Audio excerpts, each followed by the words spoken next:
red, yellow, blue. Primary colors are basic and considered that they cannot be mixed from other elements. That's where that word comes from, the primary colors. They are to color what prime numbers are to mathematics, if you can relate to that. Secondary colors, another way of classifying our colors, orange, greens, purples. Mix the two primaries next to each other on the color wheel and get a secondary color. Red plus yellow equals orange. You get the idea. Blue plus red equals purple. Those are our secondary colors. In the digital world, relating this now back to GIS and remote sensing, primary color models are not used. Neither are secondary color models. Additive color models are used instead, specifically RGB, red, greens, and blues. RGB, how many folks have heard of RGB? Red, green, blue color model. Yeah, great. This is our 16 million colors. We have 0 to 255 or 256 unique shades of red that can be blended with 256 unique shades of green that can be blended with 256 unique shades of blue. 256 times 256 times 256 is our 16 million color model. Okay? That's where we get that from. In digital aerial imagery, whether it's your Sony camera or a Zeiss DMC, those cameras use similar single CCD or CMOS sensors. CCD is charge-coupled devices. And this approach relies on what's called the Bayer filter to create a color image. This is a little graphic of a Bayer filter. Where's my mouse here? Oh, there it is. Our Bayer filter. Okay? Notice how much green there is. How many actual little elements on that CCD are sensing, trying to sense green. 50% of a CCD on a Bayer filter are green, 25% red, 25% blue.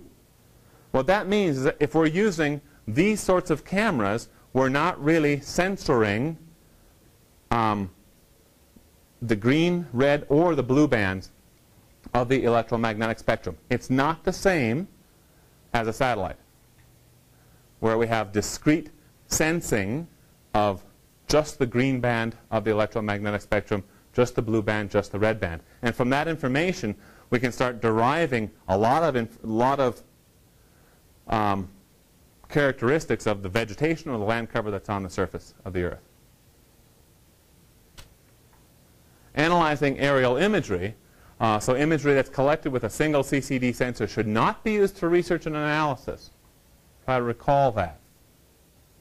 A matrix array of dedicated CCD sensors or a beam splitter with individual CCD sensors is what is required for research and analysis. Why? Well, let's look at imagery. There we have a satellite. Now, that's not a GPS satellite. It's supposed to be a, let's say, Landsat or spot satellite, imaging satellite. And then we have a person down there on the Earth, and he's holding up a prism, isn't he? Well, that's not really how it works, but think of a prism as breaking that light, the light that's naturally around us, into component parts, red, green, and blue.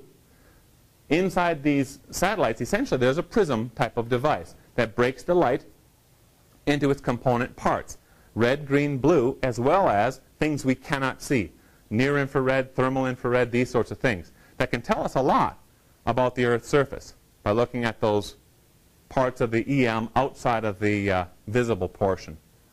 Okay? And then there's a CCD type of device dedicated to the beam that's split for red, another one for green, another one for blue, near-infrared, so on and so forth. We have problems, though, with the atmosphere again.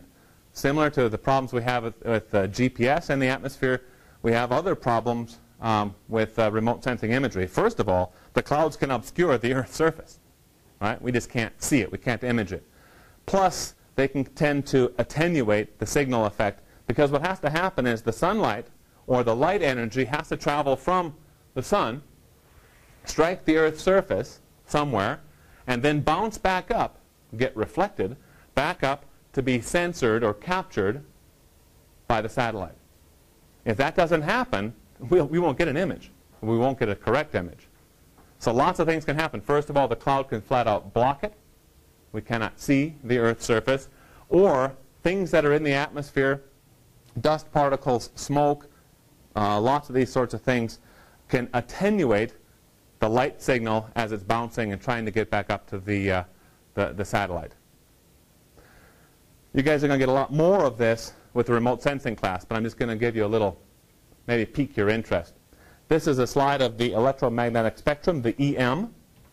And as you'll see, we range from very, very short wavelengths along on the left here to visible, okay, kind of a medium, fairly short still wavelength, visible part of the electromagnetic spectrum, all the way to very long wavelengths. Here's our radio waves. That's what we're dealing with the GPS, remember? So long wavelengths. It's kind of interesting that the majority of light, if we want to count the packets or photons of light that enter into the Earth's atmosphere, the majority of that light is in the visible part. The ozone layer and different parts of our atmosphere remove most of the very, very short wavelengths. Those are the dangerous ones. Give you skin cancer because they will penetrate your entire body. Long wavelengths can't do that. It's also very interesting that the majority of light photons that enter the Earth's atmosphere, that's what our sensors are built to sense. See? Yeah, works out pretty well, doesn't it? The result is something like this.